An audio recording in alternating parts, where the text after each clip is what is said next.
तुहारी शरण को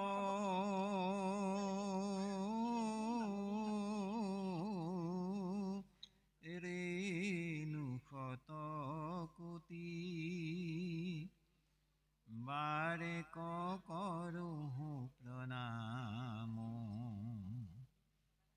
बारे करो प्रणाम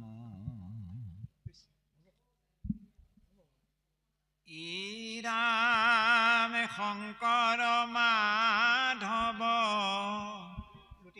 अभेद्य ईश्वर गुरु नाहि द्वैत पर दोहानो नामक कीर्तन कोरिया कृत कृत हुए नर राम दोहानो नामक कीर्तन कोरिया कृत कृत हुए नर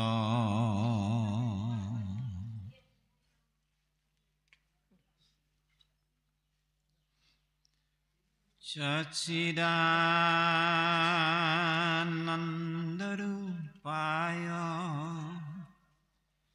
विच्युतपत्यादिहेतवे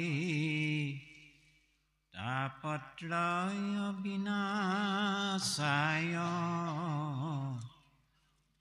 श्रीकृष्ण वयं नमः सच्चिदानंद रूपाय विच्युतपत्यादिहेतवे तापत्रय विनाशाय श्रीकृष्ण वयं नमः श्रीकृष्ण वयं नमः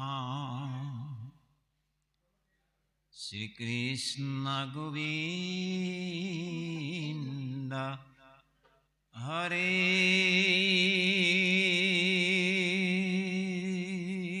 मुरारे हे नाथ नारायण वासुदेव हे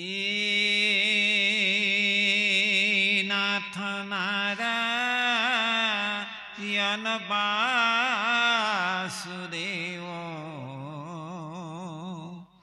हे नाथ नारायण वासुदेव हे नाथ नारायण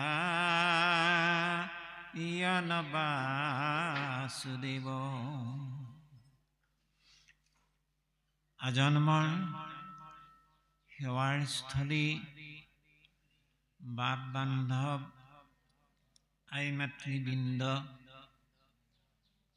উদযাপন সমিতিৰ সভাপতি বাপ প্ৰভুকে প্ৰমুখ কৰি সমস্তজন বিষয়ববীয়া কৰ্মকৰ্তা উদীয়মান যুৱক যুৱতী বাপ বান্ধৱসকল মোৰ শ্ৰদ্ধাৰ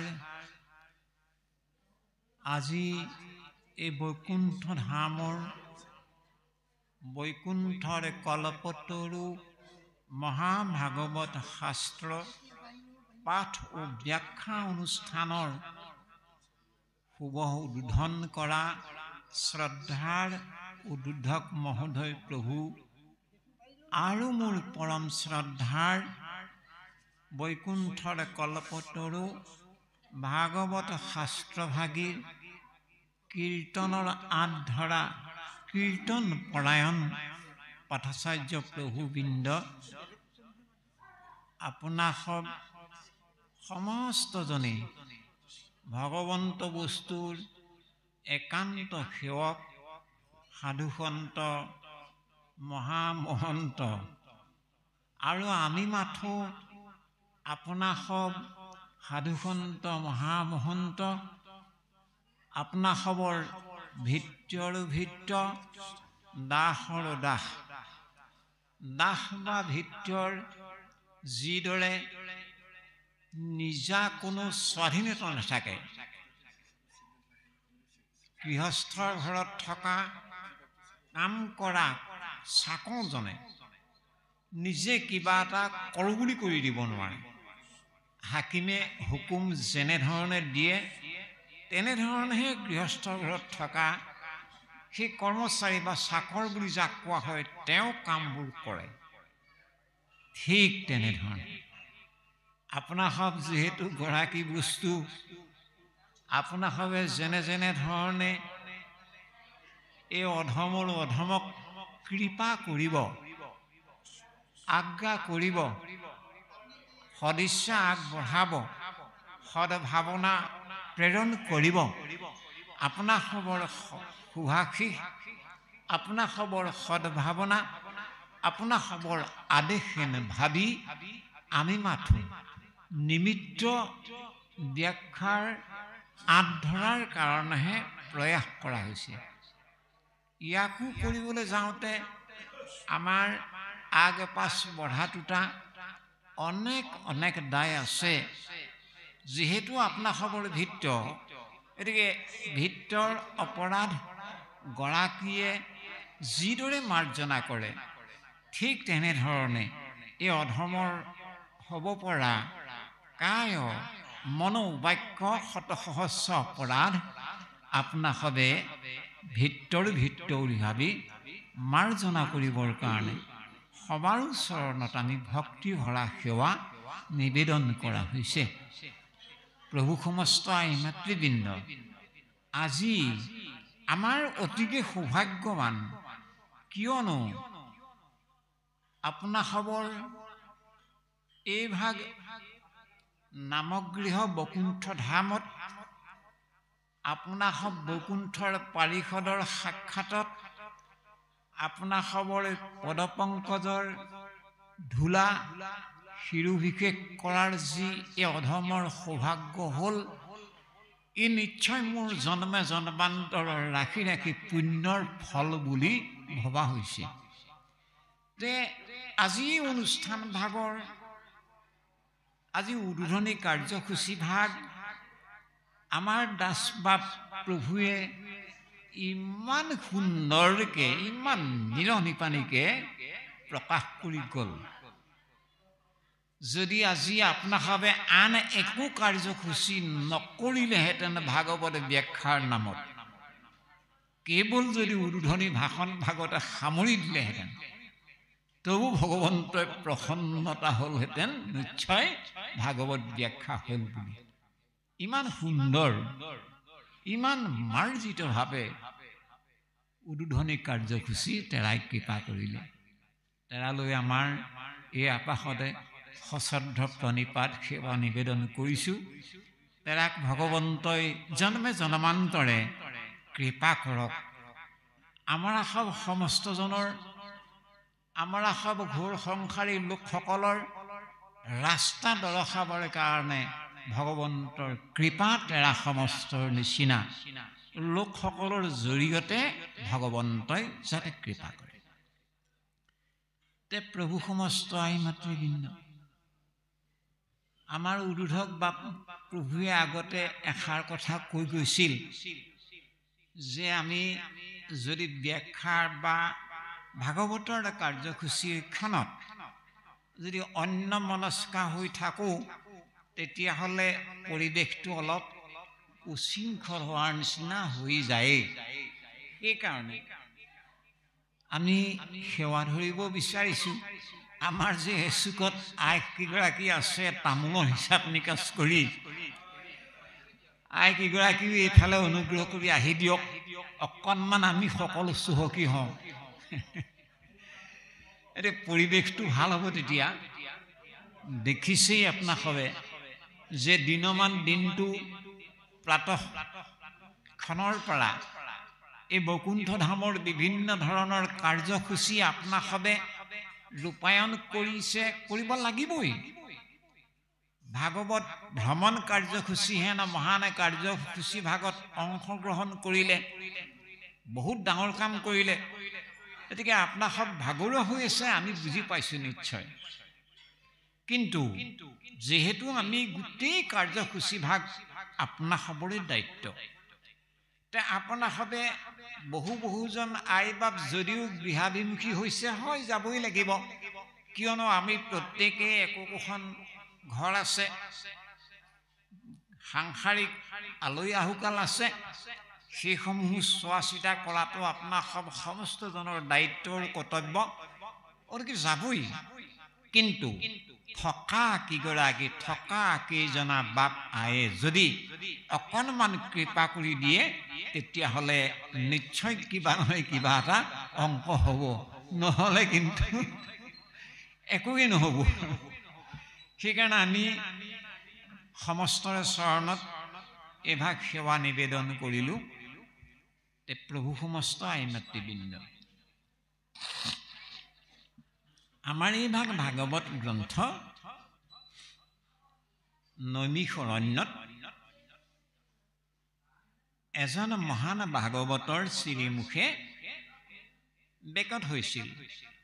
গংগাৰ তীৰত মহামুনি শুকগুৰুৱে পৰীক্ষিত ৰজাক ভাগৱত কোৱাৰ 30 বছৰৰ পিছত নৈমিষাৰণ্যত ভাগৱত বস্তু পুনৰ চৈতন্য হৈছিল 28,000 ঋষিমুনিৰ সন্মুখত। 28,000 ঋষিমুনিয়ে মান্যতা আসনত বহুৱাই এজন লোকৰ মুখে ভাগৱত শুনিবলৈ লৈছিল। সেইজনৰ নাম আপোনাৰ সবে জানেই, যাক সূত বুলি কোৱা হয়। সূত মানে যাৰ নিৰ্দিষ্ট এটা জাত নাছিল, না কৈৱত্ৰ সম্প্ৰদায়ত আছিল, না ব্ৰাহ্মণ সম্প্ৰদায়ত আছিল, না ক্ষত্ৰিয় কুলত আছিল, না বৈশ্য, না ক্ষুদ্ৰ, কোনো কুলতে নাছিল। অৰ্থাৎ কোনসকলক সূত বুলি কোৱা হয়? যিসকলৰ মাতৃগৰাকী যদি এটা সম্প্ৰদায়ৰ হয়, পিতৃজন যদি বেলেগ সম্প্ৰদায়ৰ হয়, তেওঁলোকৰ গাৰ্হস্থ্য জীৱনৰ পৰিপ্ৰেক্ষিতত হোৱা যি সতি সন্তানেই তাৰা সমস্ত কোৱা হয় সূত বুলি। গতিকে এই সূতৰো যেহেতু নিৰ্দিষ্ট এটা সম্প্ৰদায় নাছিল, মাক বেলেগ সম্প্ৰদায়, দেউতাকো বেলেগ সম্প্ৰদায়। আমাৰ যেনেকৈ আজি বৰ্ণ শংকৰ আমি গাই বোলে শংকৰ ক্ৰছ বোলে ক্ৰছ গাই, ঠিক তেনেকুৱা ধৰণৰ। গতিকে সেই নিৰ্দিষ্ট জাতত জন্ম নোহোৱা এটি ল'ৰাৰ কাৰণে 28,000 হে নালাগে, 60,000 ঋষিমুনিয়ে সদায় সূতক বা সূত কুলৰ লোকসকলক হেয় জ্ঞান কৰি আহিছিল। একেবাৰে মানে সমাজত বহিবলৈ সকলোৰে লগত সমান্তৰালভাৱে বহিবলৈ নিদিছিল। বহিবলৈ দিছিল একেবাৰে শাৰীৰ মূৰত শেষত। কেলে নিজ যে আমি ব্ৰাহ্মণ, ক্ষত্ৰিয়, বৈশ্য, ক্ষুদ্ৰ এই চতুৰ্বৰ্ণৰ লগত বঢ়াৰ যোগ্যতা নহয়। যাৰ নিৰ্দিষ্ট এটা জাত নাই, সেইজনক একেবাৰে ইফালে দিয়া হয় আৰু তেনেকুৱাকৈ ভাবি থকা এজন ল'ৰা। পিছে এই ল'ৰাজনৰ ভগৱন্তৰ কৃপাত এই ল'ৰাজনৰ মুখেহে নৈমিষাৰণ্যত ভাগৱত বস্তু চৈতন্য হ'ব। 28,000 ঋষিমুনিয়ে মান্যতা প্ৰদান কৰি ভাগৱত শুনিব। এই কথাষাৰ এবাৰ সত্য যুগৰ মধ্যম ভাগতে অনন্ত কোটি ব্ৰহ্মাণ্ডৰ অধিকাৰী হৰি যে হৰিৰ ওচৰলৈ বিভিন্ন এই ব্ৰহ্মাণ্ডৰ লোকালোকৰ পৰা, যেনেকৈ কৈলাশৰ পৰা মহাদেৱ শংকৰ যায়, বৈকুণ্ঠপতি ভগৱন্তক দৰ্শন কৰাটো বৰ ধন্য ধন্য বুলি ভাবে। আকৌ দেৱলোকৰ পৰা দেৱতাসকলো মজামধিয়াকৈ যায় ভগৱন্তক দৰ্শন কৰিবৰ কাৰণে। আকৌ ব্ৰহ্মলোকৰ পৰা প্ৰজাপতি ব্ৰহ্মাও যায় মজামধিয়াকৈ ভগৱন্তক দৰ্শন কৰা, ভগৱন্তৰ লগত দুই এটি আলাপ কৰাটো বৰ সৌভাগ্যৰ কথা বুলি ভাবে। পিছে ব্ৰহ্মাণ্ড আকৌ অনন্ত। এই অনন্ত ব্ৰহ্মাণ্ড, অনন্ত কোটি ব্ৰহ্মাণ্ডৰ অধিকাৰী হ'ল ভগৱান কৃষ্ণ। এতিয়া সেই কৃষ্ণক দৰ্শনৰ কাৰণে এবাৰ এখন ব্ৰহ্মাণ্ডৰ পৰা এজন ব্ৰহ্মা গৈছিল। তে ব্ৰহ্মাণ্ডৰ পৰা যোৱা ব্ৰহ্মাজনৰ লগত ভগৱান কৃষ্ণই আলাপ কৰি থাকোঁতে বৈকুণ্ঠ ধামত প্ৰসংগক্ৰমে এবাৰ ভগৱন্তই ক'লে ব্ৰহ্মাক বিধিবৰ, দ্বাপৰৰ শেষত কলিৰ আদ্যতে নৈমিষাৰণ্যত 28,000 ঋষিয়ে সূতক গুৰু মানি ভাগৱত শুনিব নহয়। এই কথাষাৰ ক'লে।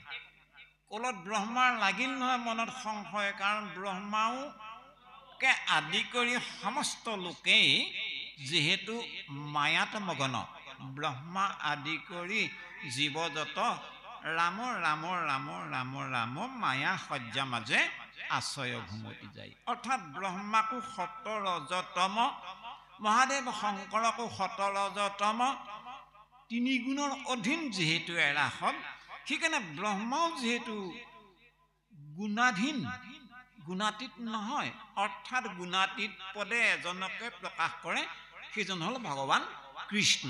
ঈশ্বৰৰ বাহিৰে সকলো গুণাধীন, সতৰজতম তিনি গুণৰ অধীন। তিনি গুণগত ব্ৰহ্মাৰ হোৱাৰ কাৰণে ব্ৰহ্মাৰ মনত লাগিল নহয় সংশয়, কাৰণ ঋষিমুনিসকলে ভাবি থকাৰ দৰে ব্ৰহ্মাই ভাবি আছিল, যি উচ্চ বৰ্ণত জন্মা নহয়, যি নিৰ্দিষ্ট কুলত জন্মা নহয়, সেইজনক কেতিয়াও সমাজৰ অগ্ৰভাগত বহিবলৈ, মান্যতা আসনত বহিবলৈ দিয়াটো উচিত নহয় বুলি ব্ৰহ্মাই মনতে ভাবি আছিল। সেইকাৰণে ব্ৰহ্মাৰ মনত সংশয় হ'ল আৰু কৈ পেলালে, অ ৰাম হেন শুনি ব্ৰহ্মাৰ মনত সংশয়,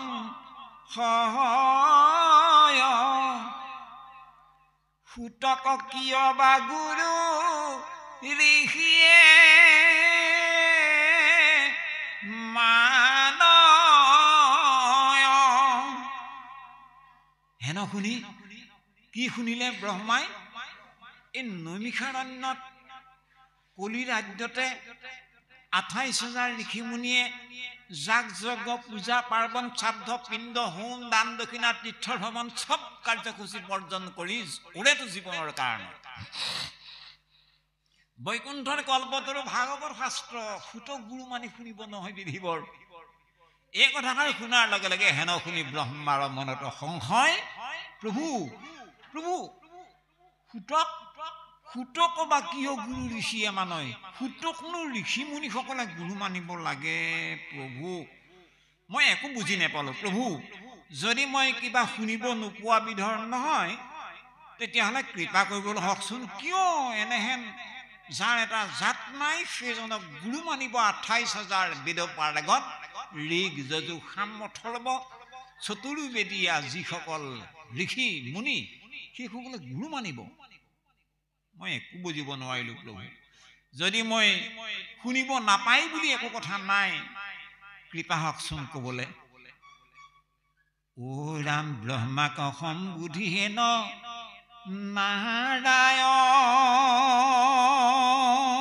নাৰায়ণে কৈলা মোৰ ভকতৰ জাতি কিয় বিচাৰিলা? ব্ৰহ্মাক সম্বুধি হেন নাৰায়ণে ক'লে। ভগৱানে কৃষ্ণই সেই সত্য যুগৰ মধ্যম ভাগতে তাহানিৰ দিনতে ভগৱানে কৃষ্ণই এই জাতি পাতি পক্ষ পন্থা সংঘ সন্থা যিটো ভেদাভেদ, এই ভেদাভেদৰ ৱালখন তেতিয়াই উদঙাই থৈছে, তেতিয়াই গুচাই থৈছে। হৰি ভকতৰ কোনো বোলা আপুনি কোন জাতৰ? বোলা আহোম বৰ্গৰ নে, কৈবৰ্ত সম্প্ৰদায়ৰ নে, কোচ সম্প্ৰদায়ৰ, কলিতা সম্প্ৰদায়ৰ নে, ভূঞা পৰিয়ালৰ? এইবোৰ ভগৱন্তই বিচাৰ নকৰে। কুলা চাৰ জাতি ধৰ্ম জ্ঞান আদি কৰি ইহব গুণত তুষ্ট নহিকান্ত হৰি। ভাগৱত শাস্ত্ৰই কৈছে ভগৱান কেনেকে প্ৰসন্ন হয়। ভগৱান বোলে আপুনি কোন জাতৰ? আপুনি বাৰু ঠিক আছে ব্ৰাহ্মণ কুলৰ বাৰু ব্ৰাহ্মণ সম্প্ৰদায় বা বৈশ্য ক্ষত্ৰিয় সম্প্ৰদায়, আপোনাৰ আচাৰ নীতি কি হে এই বুলি ভগৱন্তই বিচাৰ নকৰে। কুলাচাৰ আপুনি কোন জাতৰ এইবোৰ বিচাৰ নকৰে। বাৰু আপোনাৰ ঠিক আছে আপুনি ব্ৰাহ্মণ জাতৰ, আপোনাৰ কুলাচাৰ ঠিকেই আছে, আপোনাৰ ধৰ্ম কি সেইবোৰ নুসুধে। আপুনি কিমান শাস্ত্ৰ জানে, কিমান জ্ঞান আছে এইটো ভগৱন্তই নিবিচাৰে। কুলাচাৰ জাতি ধৰ্ম জ্ঞান আদি কৰি ইষব সংজ্ঞাত ইষব গুণত তুষ্ট নহিকন্ত হয়। অ হৰি ক'ত তুষ্ট হয়? হৰি এভাগত তুষ্ট হয় যি ভাগৰ কথা আমাক আজি উৰুধক বা প্ৰভুৱে যে ভাগৱত গ্ৰন্থৰ তিনিটা মূল কথা প্ৰকাশ কৰি গ'ল। প্ৰথম ভাগ যে ক'লে জ্ঞান, ২ নম্বৰত ক'লে বৈৰাগ্য, ৩ নম্বৰত ক'লে ভক্তি। এই ভক্তি হ'ল ভাগৱত গ্ৰন্থৰ চূড়ান্ত আৰু একমাত্ৰ মহাৰত্ন তত্ত্ব। ওৰা নিশাস্ত্ৰত কবে এক দেব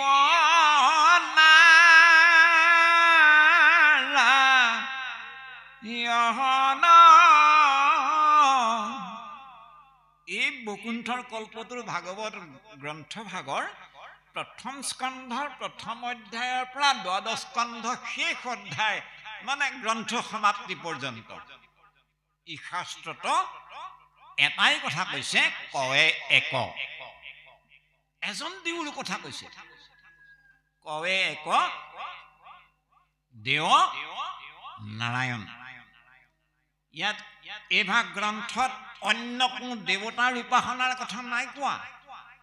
এজন দেৱৰ কথা কৈছে, সেইজন হ'ল এক কৃষ্ণ দেৱৰ কথা, এক দেৱ নাৰায়ণ। সেই এক কৃষ্ণদেৱ নাৰায়ণৰ ভক্তি কি? তান মহাভক্তি শ্ৰৱ ন কীৰ্তন। এই ভাগ গ্ৰন্থৰ সৰ্বশ্ৰেষ্ঠ আৰু মূল তত্ত্ব হ'ল ভগৱন্ত বস্তুৰ গুঞ্জ শ্ৰৱণ কীৰ্তন ভক্তিয়ে একমাত্ৰ ভক্তি। সেইকাৰণে কৈছে যদ্যপিতো নৱবিধ ভক্তি মাধৱৰ শ্ৰৱণ কীৰ্তন আত্ম মহাশ্ৰেষ্ঠতৰ। প্ৰভুৱে এটা কথা কৈ গ'ল কাহিনীৰ মাধ্যমত, হয় আমাৰ মহাপুৰুষৰ আৰ্হি যদ্যপিতো নৱবিধ ভক্তি মাধৱৰ কীৰ্তন শ্ৰৱণ আত্ম মহাশ্ৰেষ্ঠতৰ বুলি ক'তো নাই। এই শব্দ দুভাগৰ ভিতৰত সদায় এভাগ শব্দ ১ নম্বৰত ৰাখিছে, শ্ৰৱণ কীৰ্তন আত্ম মহাশ্ৰেষ্ঠতৰ। অৰ্থাৎ শ্ৰৱণ কীৰ্তনে একমাত্ৰ ভক্তি, কিন্তু শ্ৰৱণক সদায় প্ৰথম পৰ্যায়ত স্থান দিছে। গতিকে এনেহেন শ্ৰৱণ কীৰ্তন ভক্তিযুক্ত ভাগৱত শাস্ত্ৰ সুতক গুৰু মানি ২৮,০০০ ঋষি মুনিয়ে শুনিব।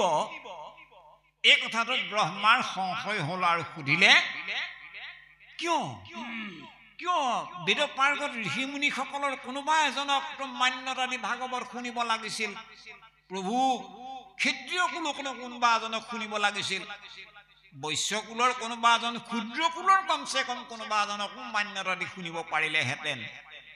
আৰে কোনো কুলৰ নহয়, যাৰ এটা নিৰ্দিষ্ট জাত নাই, তেনেহেন সুতক গুৰু মানিব ২৮,০০০ ঋষিয়ে। প্ৰভু মই এইটো কথা মই গ্ৰহণ কৰিব পৰা নাই। ও ৰাম ব্ৰহ্মাক সম্বুধিহে ন নাৰায়ণে কৈলা মোৰ ভকতৰ জাতি কিয় বিচাৰিলা। হেৰা বিধিবৰ ক'ৰ পৰা আহিলা তুমি? কোনখন ব্ৰহ্মাণ্ডত তুমি শাসন কৰি আছা? কাৰ বলত? কোনে তোমাক এই জ্ঞানটো প্ৰদান কৰিলে? ব্ৰহ্মাক সম্বোধিহেন নাৰায়ণে কৈলা, কোনে তোমাক এইটো অধিকাৰ দিলে মোৰ ভকতৰ জাত বিচাৰ কৰা? অধিকাৰটো ক'ত পালা? মোৰ ভকতৰ জাতি কিয় বিচাৰিলা? আৰে 28,000 ঋষিমুনিয়ে সূতক গুৰু মনাটো সৰু কথা। সেই সূত আৰু মোৰ মাজত এটা সম্বন্ধ আছে, আত্মাৰ সম্বন্ধ। কি সম্বন্ধ জানা? সেই সূত মোৰ গুৰু জানিবা নিশ্চয়, ঋষিয়ে মানিব গুৰু কৰা সংশয়। আৰে 28,000 ঋষিমুনিয়ে গুৰু মানিব, এইটো তুমি শংকা কৰিছা। বাদ দিয়া, সেই সূত আৰু মোৰ মাজত সম্বন্ধ শিষ্য আৰু গুৰু সম্বন্ধ। সেইজন সূত মোৰ গুৰু, মই সূতৰ শিষ্য। মানে ভগৱন্তই এইটো কৈছে, মই ভকতিৰ ইমান অধীন, ভকতৰ মই ইমান অধীন। ভকতজনেহে মোৰ হৃদয়, ময়ো ভকতৰ হিয়া জানিবা নিশ্চয়। মোৰ পিনে ভকতে নিশ্চিন্তে কিছু আন, মোৰো ভকতত পৰে নাহিকে ধ্যান। এনেহেতে ভকত ভগৱন্ত অভিন্ন সম্বন্ধ। সূতক সমস্ত ঋষিমুনিৰ ভিতৰত শ্ৰেষ্ঠ আৰু অত্যন্ত জ্ঞানী এজন ঋষি আছিল, তেওঁৰ নাম শৌনক। 28,000 ঋষিমুনিৰ ভিতৰত প্ৰধান এজন ঋষি আছিল, তেওঁৰ নাম হ'ল শৌনক। এতিয়া শৌনকে এই নৈমিষৰণ্য মানে কি? ন যোগ নিমেষ, অৰ্থাৎ সেই যি স্থানত ঋষিমুনিসকলে ভাগৱত শুনিবৰ সময়ত চকুৰ নিমেষ নমৰাকৈ একেথৰে শুনিব পাৰিছিল, এই অৰ্থত সেই স্থান ভাগৰ নাম নৈমিষৰণ্য বুলি কৈছে। আমাক এই জ্ঞানটো কৈছে যে আমি ভাগৱত শুনিবৰ সময়ত চাহৰলৈ যদি মন থাকে, পিকাটিকে চকু যদি আলিবালত থাকে, তেতিয়াহ'লে নহ'ব কাম। বোলে গোসাঁই আছে সদিয়াত, আমি আছো ইয়াত, পৰি পৰি সেৱা কৰো পথালৰে সিয়াত। হ'ব নাই? তেতিয়া আমাৰ যদি ইয়াত বহি আছো, মন যদি কৰবাত থাকে, চকু যদি কৰবাত থাকে, তেতিয়াহ'লে কাম নহ'ব। সেইকাৰণে আমিও কাৰ্য পৰিমাণে যিমান পাৰো, কিয়নো কোনে জানে ইয়াৰ পৰা উঠি যোৱাৰ লগে লগে কিজানি মোৰ প্ৰাণ গুচি যাবলৈ আছে। যেতিয়ালৈকে ইয়াত আছো, ভগতৰ সংগত আছো, পাৰিষদৰ বৈকুণ্ঠ ধামত উপনীত হৈ আছো, তেতিয়ালৈকে কমচে কম এক মন, এক প্ৰাণে, এক চিত্তে লাভতে পোৱা বস্তু ল'ব লাগে, একেবাৰে হিয়া উজাৰি গ্ৰহণ কৰিব লাগে। আমাক কৃপাল গুৰুজন বস্তুৱে কিমান লাভৰ বিষয়ে আমাক কৈ দিলে মন কৰিব লগা। ও ৰাম কলিত কীৰ্তনে হৈয়ে ভকত, আতপৰে লাভ নাহি লোকত, কলিত কীৰ্তনে সংসাৰ তহৰি বন্ধ চিন্দি হুৱে আপুনি হৰি। আমাৰ প্ৰভুজনে আগতে কৈ গ'ল আমি আহিছিলো য'ৰ পৰা তালৈকে আমি ঘূৰি যোৱাৰ যিটো মাধ্যম, সেই মাধ্যমটো কি? ভগৱন্তৰ কেৱল ভক্তি, ভগৱন্তৰ কেৱল নাম। বোলে নামে হাতো কাৰ্য সাধয় দেখা, প্ৰতি প্ৰতি দেও হাতৰো লেখা। আমাক কীৰ্তন গ্ৰন্থত গুৰুজনাই প্ৰমাণ দিছে নামে কি কি কৰিব পাৰে। প্ৰথমে দহিব পাতক ছয়। আমাৰ হৃদয় সাম্ৰাজ্যত আমাৰ মনৰূপী গহ্বৰত থকা, আমাৰ ইন্দ্ৰিয়বিলাকত ঠাই থকা, আমাৰ চিত্তত মানে আঠাযুক্ত হৈ থকা কলি যি পাপ, কলিকিত যি পাপ, এই পাপবিলাক দাহন কৰা, চাফা কৰা কামটো আপুনি নাম জানিয়ে লওক বা নজানিয়ে লওক। বঢ়াৰপুৰে গোবিন্দ গাৰো সম্প্ৰদায়ৰ গোবিন্দ নামৰ এজনক হাল বাই থাকোঁতে লগ পালে, উহাকে গৰু খেদি গৈ থাকে। অ' বাপ, গোবিন্দ বাপ, কি হ'ল? এবাৰ ৰাম বোলকচোন। নুবোলে। দীঘল উঘলি মূৰটো মানে আও জুৰি হাল খেদি আছে গৰু, আহি আকৌ উঘলি মূৰ পাইহি, বাপ এবাৰ ৰাম বোলকচোন। নুবোলে। ঘূৰি আকৌ আহি পাইহি, এ বাপ ৰাম বোলকচোন। হে বুলিছো যা তোৰ ৰাম। বছ কাম হৈ গ'ল নহয়। ঈশ্বৰৰ নাম লওঁ বুলি লোৱা নাছিলে, বুলিছো যা তোৰ ৰাম। দেখিলে যে এইডালে মোক আজি নেৰিব, গতিকে বুলিছো বুলি কৈ দিলে হৈ গ'ল। এই বুলি আৰু কল মানে বঢ়াৰপুৰ গুৰুজনৰ ঠাইলৈ গুচি আহিলে। সেইদিনাই এই গোবিন্দই মানে পৰৱৰ্তী সময়ত ৰাতি শুভ সময়লৈকে চিন্তা কৰি থাকিল, আজি বাৰু সেই মাধৱে মোক বাৰু কেলে এই কথাটো ইমান ধৰি থাকিলে। ৰাম বোলক, ৰাম বোলচোন, ৰাম বোল। মই নুবোলো মানে নেৰিলে, বুলিছো যা তোৰ ৰাম, এই বুলি কোৱাতহে এৰি থৈ গৈছে। কিনো ৰাম? এনেকে ৰাম ৰাম ভাবি থাকোঁতে থাকোঁতে টোপনি গ'ল। ৰাতি সপোন এটা দেখিলে নহয়। মোক কিম্ভূতাকৃতি ভূত এটা আহি গোবিন্দক মানে হেঁচা মাৰি ধৰিবলৈ আহিছে। গোবিন্দ ইয়ে ৰাম এই বুলি কোৱাৰ লগে ভূতটো নাইকিয়া হৈ গ'ল। গোবিন্দ মনতে বিশ্বাস হ'ল, হা মোক যে বঢ়াৰপুৰ মাধৱে যে ৰাম নকওঁ মানে নেৰিছিলে, ৰাম মন্ত্ৰ ডাঙৰ মন্ত্ৰ। বাহ, আজি এই মন্ত্ৰটো মোৰ আহি গ'ল কাৰণে ভূতটো আঁতৰিলে, নহ'লেতো আজি মোক মাৰিলেহেঁতেন। হা, মই এতিয়া বুজি পালোঁ। এই মাধৱ যে যায় সদায় শংকৰ ঠাইলৈ, তাত এনেকুৱা আৰু বহুত ডাঙৰ ডাঙৰ মন্ত্ৰ পাম, বহুত মন্ত্ৰ আছে। এই বুলি গোবিন্দই কান্ধতে ভাৰ এখন গুৰুৰ ঠাইলৈ বটদ্ৰৱা বৰপেটা নামক গৃহলৈ গৈ আছে। ভাৰ গুৰু ঠাইত থৈ সেৱা ধৰি বহিবলৈ দিলে, বহিলে। পিছে সদায় গুৰুজনক, প্ৰভু ভালে আছতো? গাৰো সম্প্ৰদায় যে, প্ৰভু থাক আৰু মই যাওঁগৈ, এই তই আহাকে মাতি থাকে। এদিন বঢ়াৰপুৰে ক'লে, বাপ গোবিন্দ তই আমাৰ গুৰুজনাক তই আহাকে মাতিব নাপায় নহয়। মোক কি বুলি মাতিব, আপুনি বুলি ক'ব লাগে।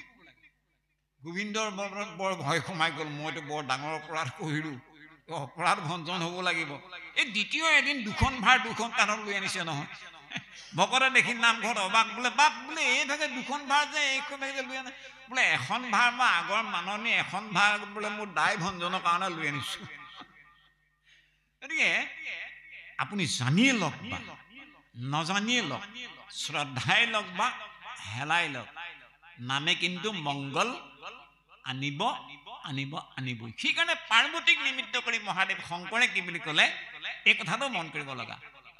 পাৰ্বতীয়ে এবাৰ সুধিলে, প্ৰভু হে স্বামী,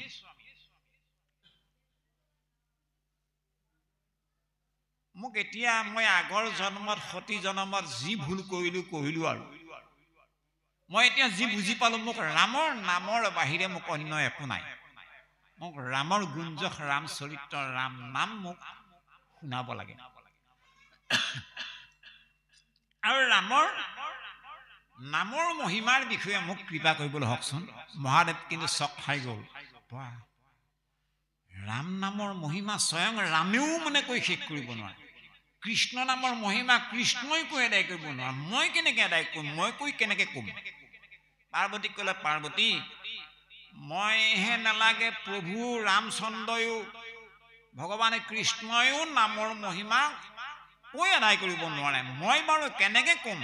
তথাপিতো তুমি সুধিছা যিহেতু মই ক'ব লাগিব। মোৰ বাস্তৱ জীৱনত মই যি উপলব্ধি হৈছে, যি বুজি পাইছোঁ, তাকেহে মই তোমাৰ আগত ক'ব পাৰিম। বোলে ক'বলৈ হওক। তে কৈছে নামৰ মহিমা চোৱাচোন পাৰ্বতী। নাম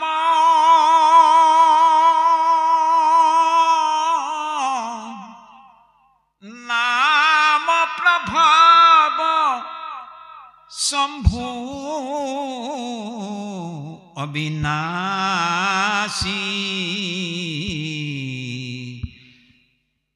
সাজেয় মঙ্গল মঙ্গল ৰাশি। পাৰ্বতী এই যে লোকালোকত যে মোক যে অবিনাশী শংকৰ শিৱ ভোলানাথ বুলি পূজা অৰ্চনা কৰে, মই অবিনাশী নেকি? মই অবিনাশী নহয়, মই বিনাশী। কিন্তু মই অবিনাশী পদ প্ৰাপ্ত হৈ গলো। কেলে জানা? নামৰ কৃপা, নামৰ মহিমাৰ প্ৰভাৱত। নাম প্ৰভাৱ আজি শম্ভু অবিনাশী। বিনাশী শম্ভুৱে, বিনাশী শিৱই অবিনাশী পদ প্ৰাপ্ত হৈ গল। আৰু মই যে সৰ্বশৰীৰত এই যে সাজ সজ্জাবিলাক সজাই লৈছো, এইবিলাক মাংগলিক সাজ সজ্জা নেকি? নহয়। আৰে মানুহে সৰ্বগাৱত ভস্ম ধূলা ঘঁহে, কেতিয়াও নঘঁহে, মই ঘঁহিছো। আৰে গলত সৰ্প মেৰাই লয়, মই লৈছো, মানুহে নলয়। আৰে কঁকালত ব্যাঘ্ৰ চম্ৰ পৰিধান কৰাটো, সেইটোতো মানুহে কেতিয়াও নকৰে, মই কৰিছো। মোৰ শিৰত জটা, মোৰ এই গোটেই পৰিৱেশটো, হাতত ডম্বৰু ত্ৰিশূল, মোৰ এই পৰিৱেশটো যদি ৰাতি কেনেবাকৈ মানুহে দেখা পায়, ভয়ত জীৱ যাব। তেনেকুৱা অমাংগলিক পৰিৱেশ মই সজাই লোৱা স্বত্তেও সাজেয় মঙ্গল মঙ্গল ৰাশি।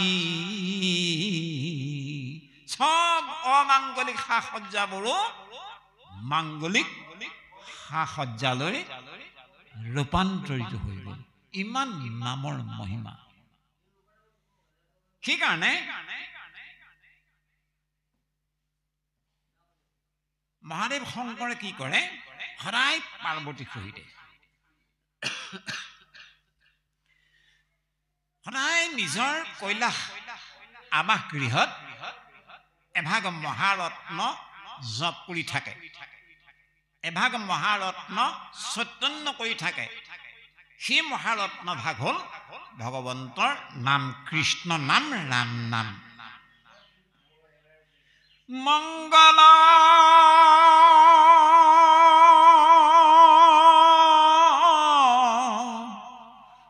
মঙ্গল ভবন মঙ্গল ভবন অমঙ্গল রাশি।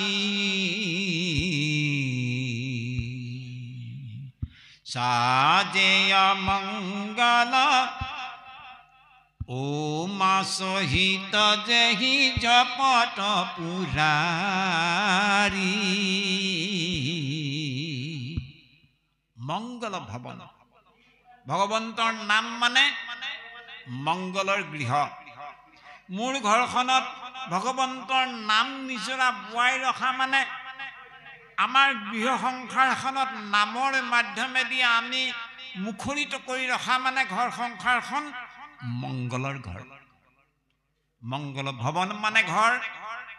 আমাৰ ঘৰখনক মঙ্গলময় কৰিবৰ কাৰণে যাগ যজ্ঞৰ জৰিয়তে মঙ্গল হ'ব নেকি? নহ'ব।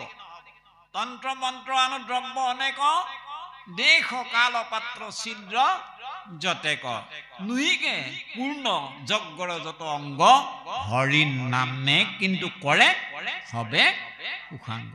সেইকাৰণে নামক আখ্যা দিছে মঙ্গল ভৱন বুলি কৈছে। ২ নম্বৰত আখ্যা দিছে অমঙ্গলহাৰী। সকলো অপায় অমঙ্গল দূৰ কৰাৰ একমাত্ৰ উপায় হ'ল ভগৱন্তৰ নাম। এনেহেন মঙ্গল সাধন কৰা, এনেহেন জীৱন ধন্য কৰা, এনেহেন নাম, এনেহেন ভগৱন্তৰ ভক্তি থাকিলে ঠাইত হে মহামানী সুত আমি থাকিলো কৰবাত। অ শৌনক বদতি শুনা মহামা সুত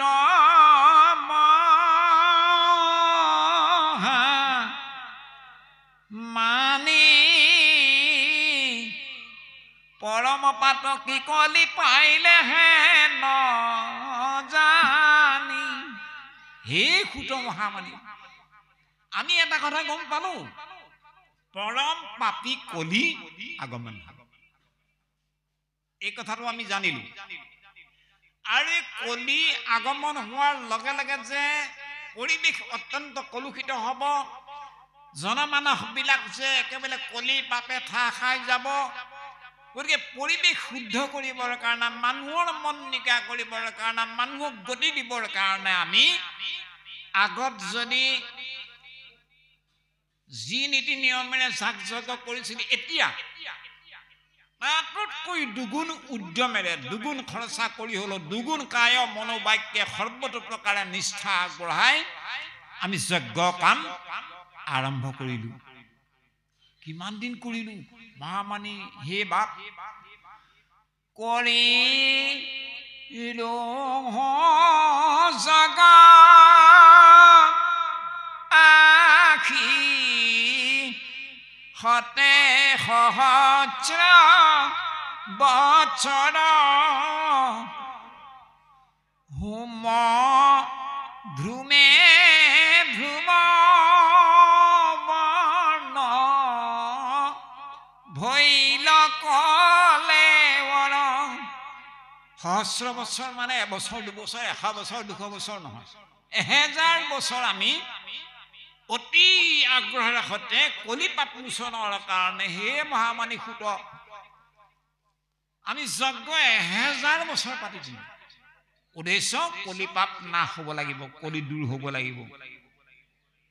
একো নহল, আমাৰ মন অকণো নিকা নহল, আমাৰ পৰিৱেশ অকণো শুদ্ধ নহল।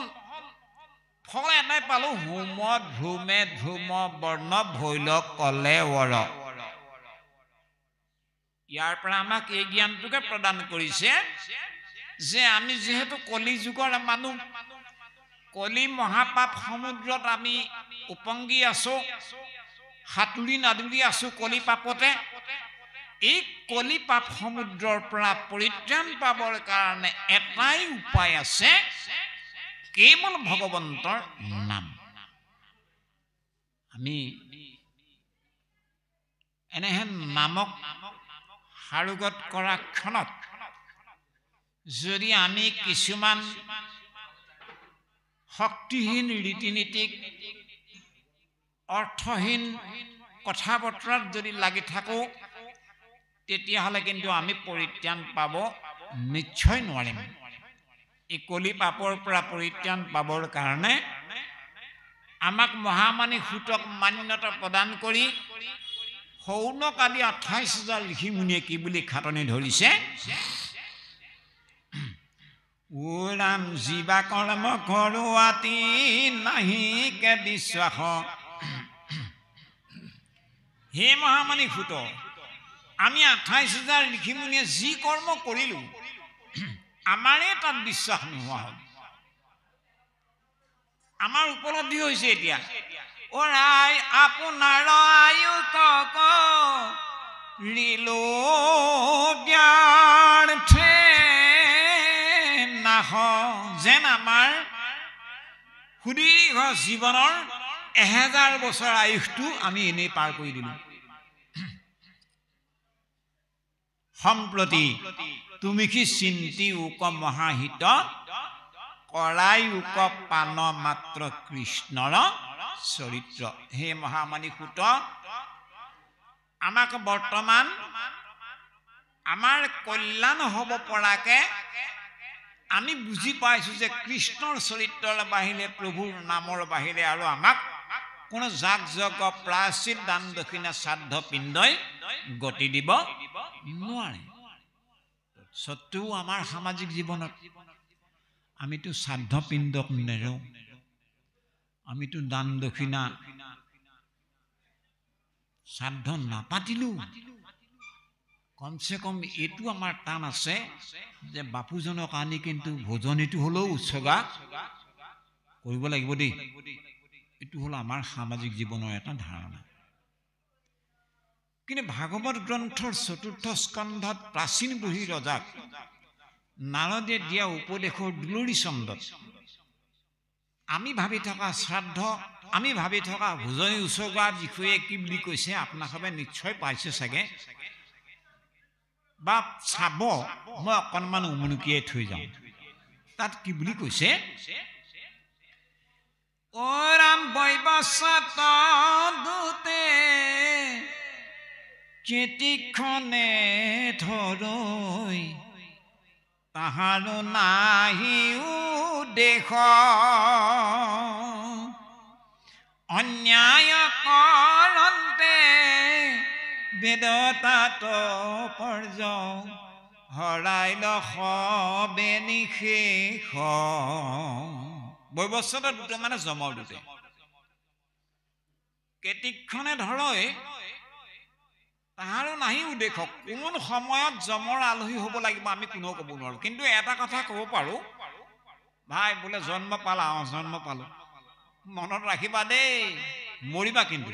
সঁচাকে মৰিম নি? খাটাং জাতশ্ৰহী ধ্ৰুৱম মিত্ৰ ধ্ৰুৱম জন্মমিতস্য তস্মাদ পৰিহাৰ্যৰ্থে নত্বম চুচি তুমৰ হসি। জাতশ্ৰহী ধ্ৰুৱ সত্য মৰিবা। জন্ম হোৱাৰ কাৰণে ধ্ৰুৱ সত্য মৰিম বোলে মৰিবা। সঁচানে? একদম ধ্ৰুৱ সত্য মৰিবা। কিন্তু কেতিয়া মৰিবা সেইটোহে ঠিকনা নাই, কিন্তু মৰিবাটো খাটাং। যদি মৰো, সেইটো এটা পাক আছে। যদি মৰা ধ্ৰুৱম জন্ম মিতস্য। যদি মৰা ভাই আকৌ কিন্তু জন্ম পাবাই পাবা। হয় মানুহৰ জন্ম নেপাব পাৰা, পশু পক্ষী কীট পতংগ উৰণ বুৰণ গজন ভ্ৰমণ ইহ জন্মৰ কৰ্মৰ ফল অনুসৰি কৰবাত নহয় কৰবাত জন্ম ল'ব লাগিবই লাগিব। কিন্তু জন্মটো পাবই। এই জন্ম হলো কাৰণে মৰা, যদি মৰো আকৌ জন্ম হোৱা, এইটো হ'ল সংসাৰ বন্ধন। এই জন্ম হৈছো মৰিছো, মৰিছো জন্ম হৈছো, জন্ম হৈছো মৰিছো, এইটো হ'ল পশু পক্ষী যত কীট পতংগত সংসাৰ মধ্যত স্বামী শ্ৰদ্ধয় ভুৱনে হেন স্থান নাই জয়কে নতো যাওঁ আমি। আমাৰ জীৱটোৱে 14 ব্ৰহ্মাণ্ডত এনেকুৱা এটুকুৰা জেগা নাই য'ত আমাৰ জীৱই গমন কৰা নাই, জন্ম ল'ব লগা হোৱা নাই। এই 14 ভুৱনত ঘূৰি ফুৰা জীৱই এই পৃথিৱী মণ্ডলত এই জন্ম হ'ব, এই কোনোবা জুনিত জন্ম হ'বগে, কেতিয়াবা আকৌ মৰিব, আকৌ জন্ম হ'ব। এই বন্ধনটোৰ পৰা পৰিত্ৰাণ পোৱাৰ উপায়টো কি? সেই উপায়টো আমাক বেদে কি বুলি কৈছে, বৈদিক ধাৰাটো কি, এই সম্পৰ্কত কৈছে ৪ৰ্থ স্কন্ধৰ দুলৰি চন্দত প্ৰাচীন বুঢ়ী ৰজাৰ আগত নাৰদৰ উক্তিয়ে কি বুলি কৈছে? বৈবস্বত দূতে কেতিক্ষণে ধৰৈ তাহাৰো নাহি উদ্দেশ অন্যায় কৰন্তে বেদৰ তাৎপৰ্য হৰাইল সবে নিশেষ। বেদৰ তাৎপৰ্য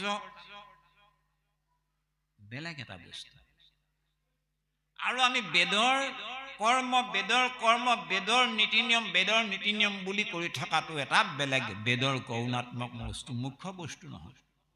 বেদৰ মুখ্য বস্তু কি? স্বৰূপত কহো বেদ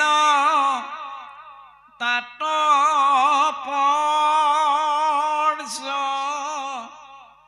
জহত সেই বেদজ্ঞ যিটো জানে ভাগৱত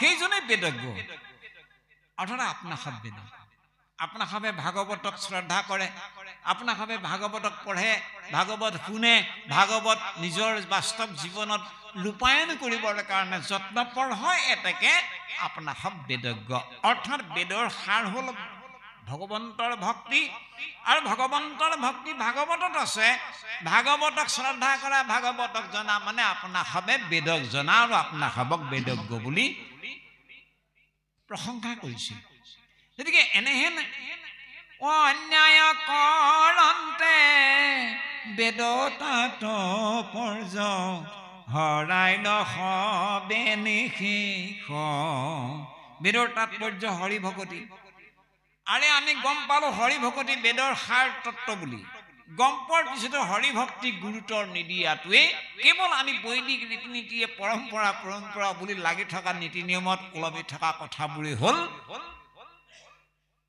অন্যায় কৰন্তে আমি বেদৰ গৌণাত্মক কথাবোৰতে সদায় গুৰুত্ব দি আছো এইটোৱে হ'ল আমাৰ অন্যায় এই অন্যায় কৰি থকাৰ কাৰণে বেদৰ তাৎপৰ্য যি হৰি ভক্তি কৰবাত থাকি গুচি গ'ল বেদৰ তাৎপৰ্য হৰাই ল হবে নেকি ২ নম্বৰ দুলৈৰ জোকাত কি বুলি ক'লে বৃথা কথা কৈ কৃষক মৰহ শাস্ত্ৰৰ তত্ত্ব নধৰি ভোজনী সৰাধে একোৱে নৰাখে কেনে নবোল হৰি বৃথা কথা কৈ মানে ভগৱন্তৰ ভকতিৰ বাহিৰে তহব জগ জাগ জগ প্ৰায়চিত পৰম্পৰা বুলি কৈ থকা এইবোৰ হ'ল বৃথা কথা কৈ কৃষক মৰহ আৰে শাস্ত্ৰৰ তত্ত্ব কি হৰি ভক্তি এহি মানে সমস্ত শাস্ত্ৰৰ তত্ত্ব মৰ্ম হৰি তুষ্ট সুন্ত জাত তাকে বুলি ধৰ্ম হৰিয়ে জাগ জগ পূজা পাৰ্বণ কৰিলে তুষ্ট হওঁ বুলি কৈছে নেকি নাই কোৱা হৰিয়ে ভগতি কৰিলে হৰিৰ নাম ল'লে হৰিক শ্ৰদ্ধা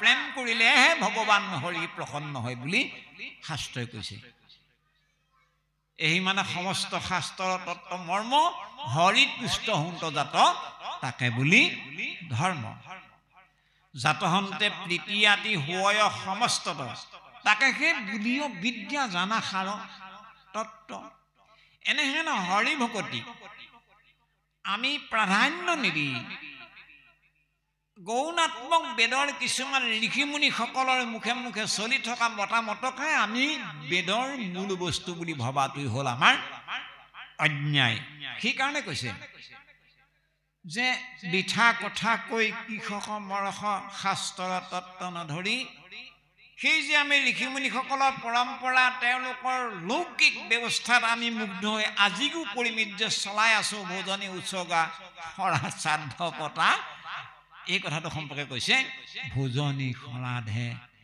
একোৱেই নাৰাখে ৰাখিব কোনে ঈশ্বৰৰ নামে কেনে নবোল ২ নম্বৰত কৈছে অনান কোন ভাগতে সৰাধ পাতিয়া নেজ জমান যি আকৌ পঢ়িবা নপাৰা শুনিবে কাণ কৰে গজ গজি আজি চাবচোন ভাগৱত অনুষ্ঠান এভাগ পাতক আপোনাৰ গৃহত বাপ বোলে আহিবচোন দেই গধূলি আৰু কিনো কৰিম বোলে আজৰি দিন খেতি পথাৰ আজৰি হলো পাঠ এভাগকে মানে পঢ়িম বুলি ভাবিছো আহিব দেই বহুজনক মাতিল নাহে এজনো নাহে ভাগৱত শুনি ভাল নাপায় কৰবাত অন্য কিবা এটা হওকচোন কাকো কোনো মাতিব নালাগে খবৰ দিব নালাগে একদম হাজাৰ হাজাৰ মানুহ গোট খাব এই সম্পৰ্কত কৈছে আকৌ পঢ়িবা কয় এইভাগ পঢ়িব লাগে এইভাগ গ্ৰন্থ এইভাগ শুনিব লাগে সেইটোত আমাৰ গুৰুত্ব নাই আৰু এই পঢ়া ভাগৱত শুনা এই সম্পৰ্কে কিবা আলোচনা হলেও তাক শুনি ভাল নোপোৱা মানুহৰ সংখ্যা বেছি আকৌ পঢ়িবা নপাৰা শুনিলে কাণ কৰে গজ গজি। সেইকাৰণে এই যে আমাৰ পৰম্পৰা বুলি ভাবি থকা এই ধাৰণাটো তাহানিখন ঋষিমুনিৰ দিনত 28,000 ঋষিমুনিৰ ভিতৰত যিজন শ্ৰেষ্ঠ মহামানী সৌনক, মহামানী সূতক গুৰু মানি সৌনকে এতিয়া কি বুলি কৈছে?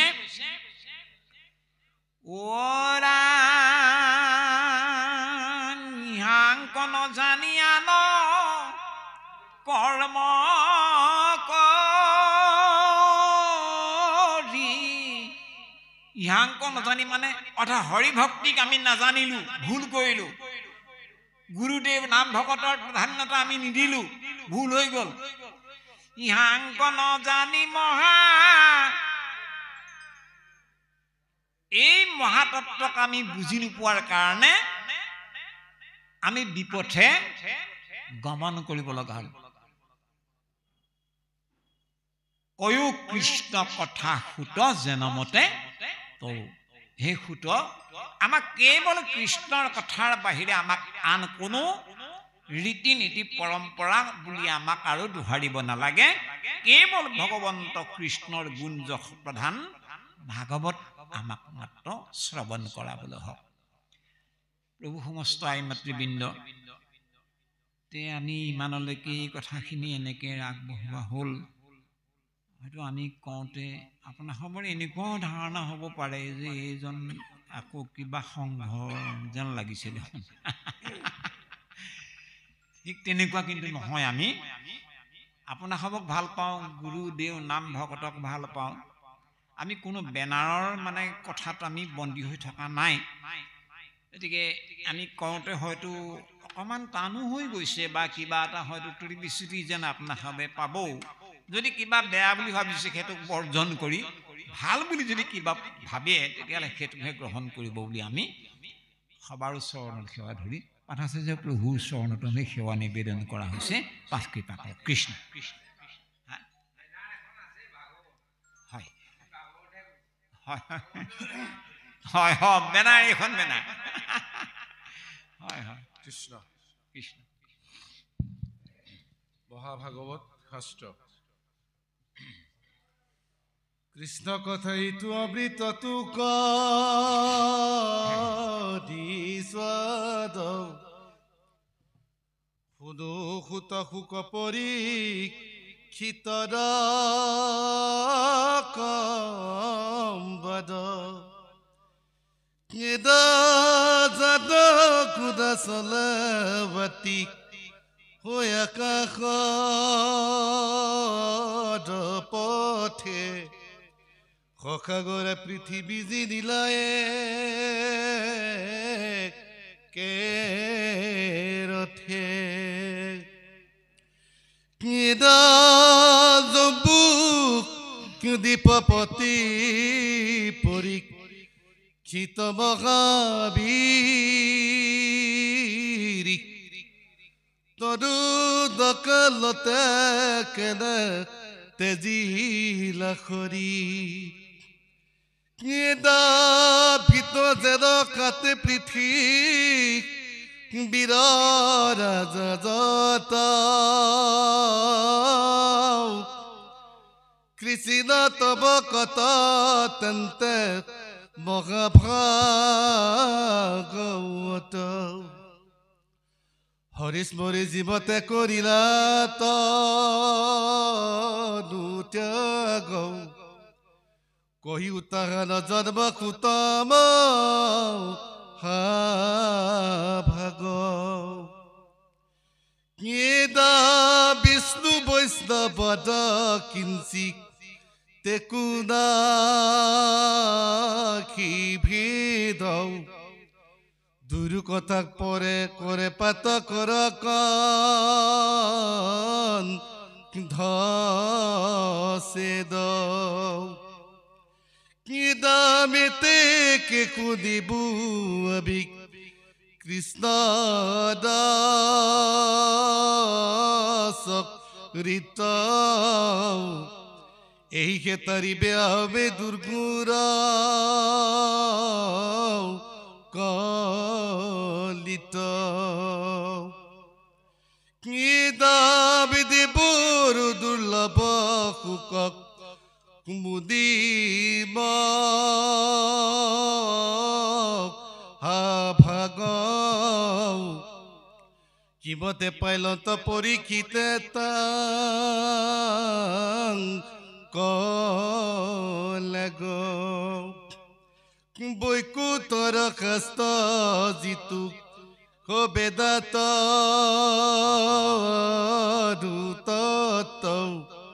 হাত দিনে কৈলা কিতু মহাভাগৱত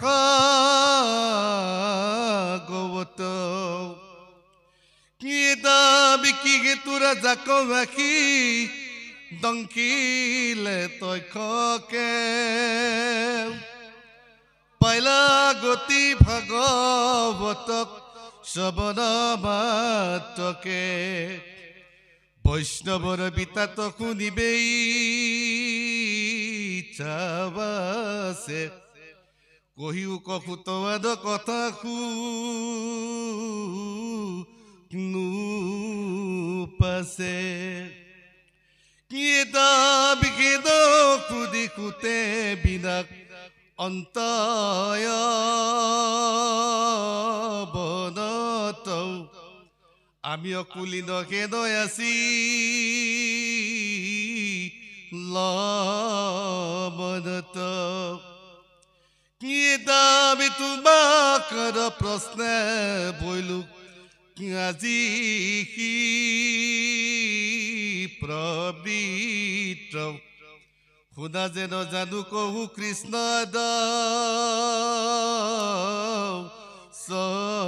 চৰিত্ৰ কি দাবি খাব কে কথা কোনে কহি বেস্বৰূপে যেন পক্ষী উৰয় পাখৰয় দূৰূপে